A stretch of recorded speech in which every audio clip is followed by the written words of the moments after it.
And KC0 VFO jumping back in here.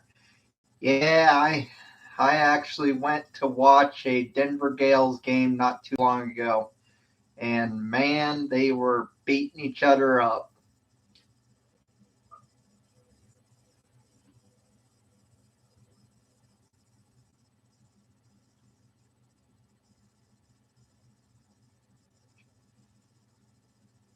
They're probably all laughing. Rugby sevens games are a lot of fun to watch because they're really fast paced. Each team only has 7 players, and each game doesn't last very long. I want to say it's around like 20, 30 minutes, or maybe even less than that. And then they usually have like a rugby sevens tournament. So there's teams that play back to back to back to back all weekend long. Those are pretty fun. Oh, interesting. Well, what is a normal team? Do either of you know? Is it 11 players? I don't know. It looks like about 37. Not sure though. Here you go. Do you know?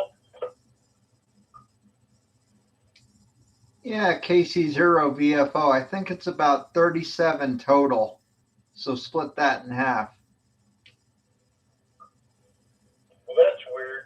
An odd number? Yeah, that's pretty strange. But yeah, it's crazy. And I know it's more than I want to do. I can tell you that right now.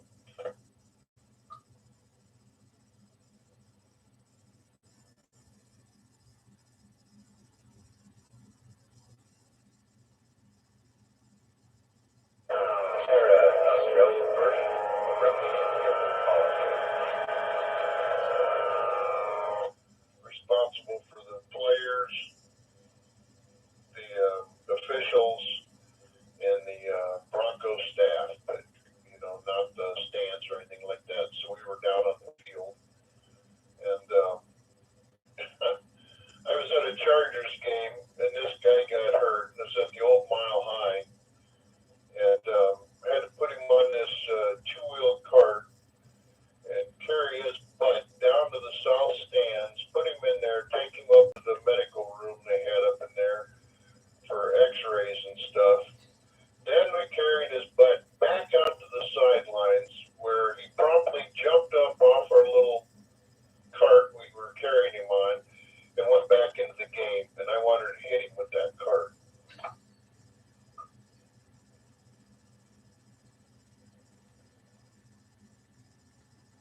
I think I doubled with you a little bit there, Mike. Yeah, talk about screwing up your back. Jeez, you should have. Ouch.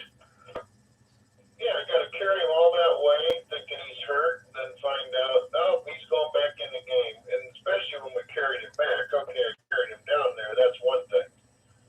But having to carry his butt back, and then him going back in the game, that really torqued me off. It was like, you bum. So, and he was heavy.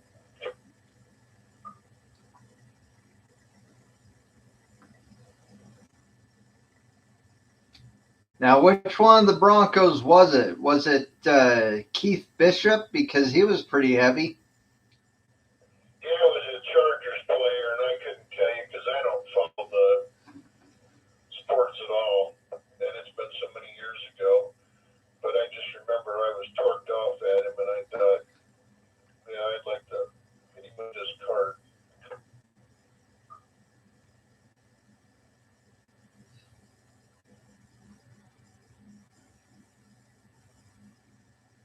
Of course, now they got the little golf carts, which are so nice. But hell, back then we had to carry them.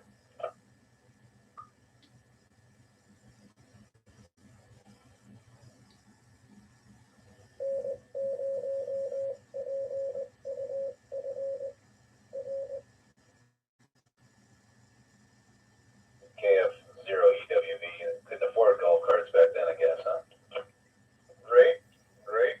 KD0 UFO. Oh. Yeah, that was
KC0 VFO, you guys are giving me my dream shot. Yeah.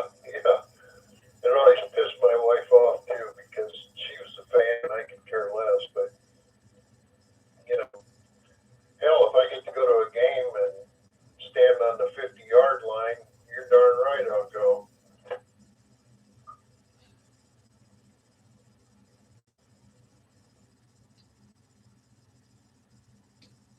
Now, heck, now you're talking my kind of language, KC0 VFO, and I'm going to jump on out of here, guys.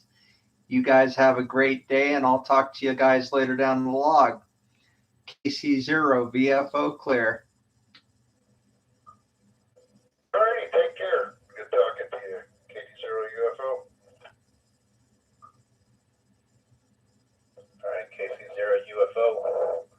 No, that's KD0 UFO. KC0 VFO.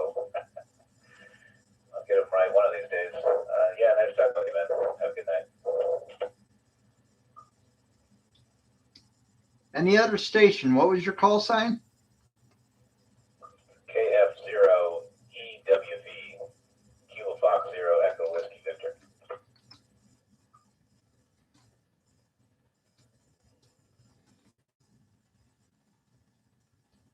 All right, KF0 EWV, I got you in the log. KC0 VFO clear.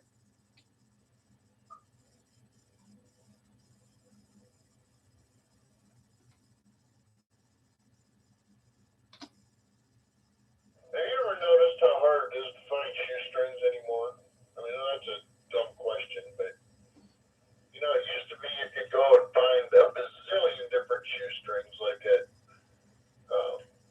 you know, Walgreens or someplace like that, and you know, now they have very few to choose from, and they're usually out, especially of what you need. You know. And it's like, okay, I guess I got to go online to find a simple friggin' shoestring.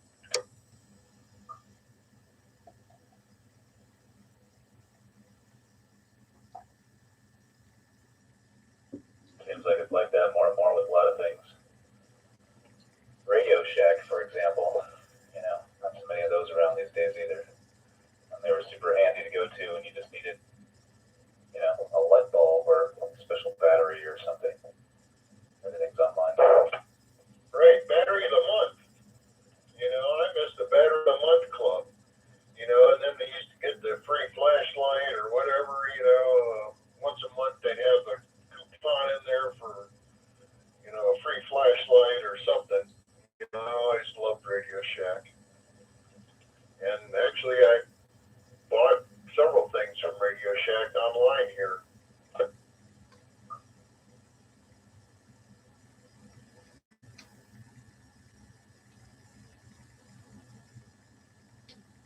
And don't even get me started on the parts drawer. KC0 VFO back in with you. Yeah,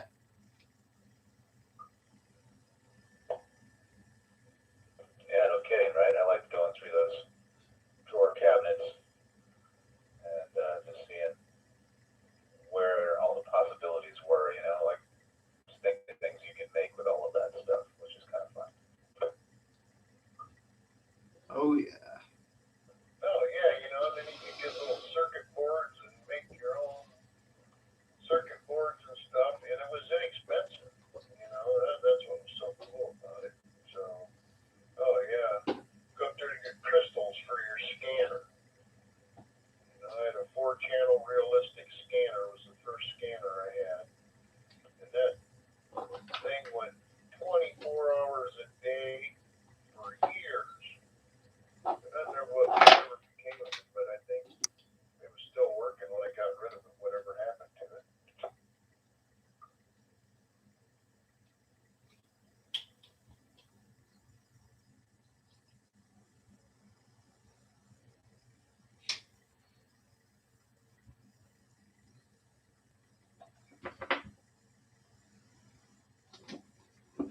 I saw a YouTube video maybe a year ago.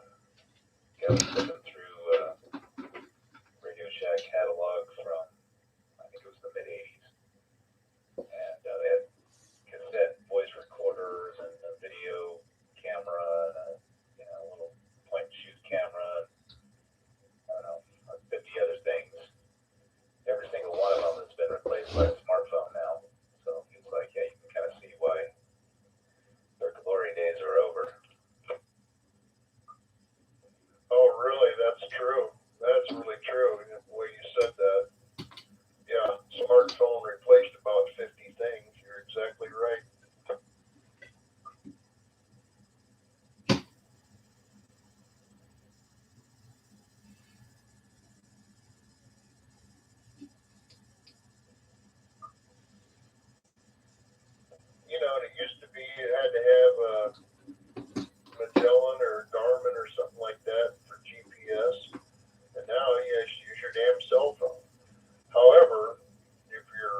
freak out again, or might not. You never really knew.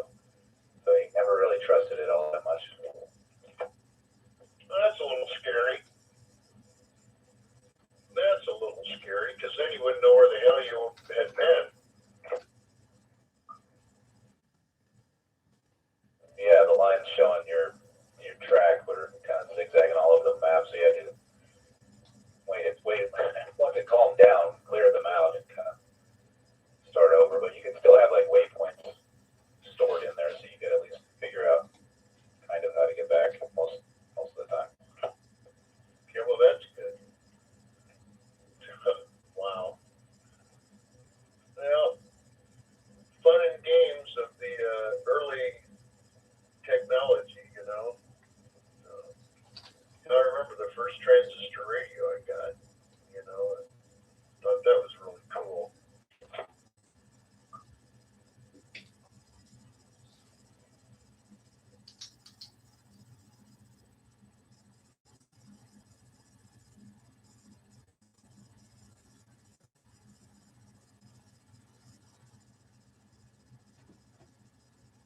I saved up my money and bought I forget, some handheld scanner when I was a kid, a portable scanner.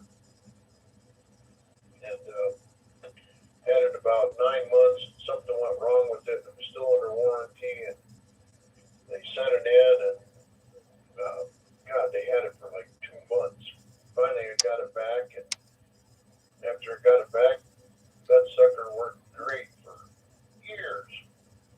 And then finally, it gave it the ghost, and it was just an El Cheapo off-brand. I mean, I can't even tell you the name of it now.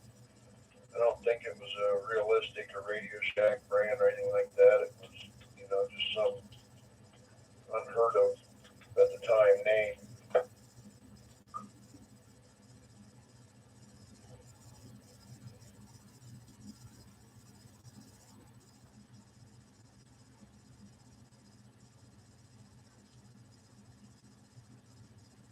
You ever had one of those small, like weather radio-sized shortwave radio receivers, Mike? And then looking at a few of them online, I think Texan and I forget what the other brands are. There's like 2 other major brands.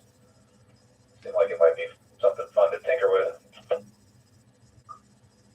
You know, I had one of my dad's of his.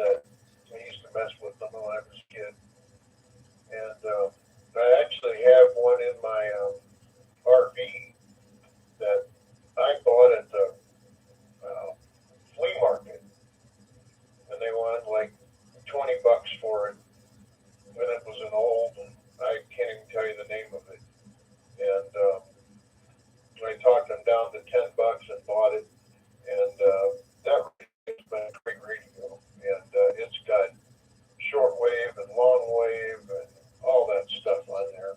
And every once in a while, when we're off camping, I'll mess with them and pick up some interesting stuff. So yeah, it's kind of cool, and it, you know, it's nothing fancy, and I don't have an antenna or anything for it other than the telescopic one that's on it. And again, I've had it for 20 years, and it's probably 30 years old on top of that, so I bet you it's 40 or 50 years old.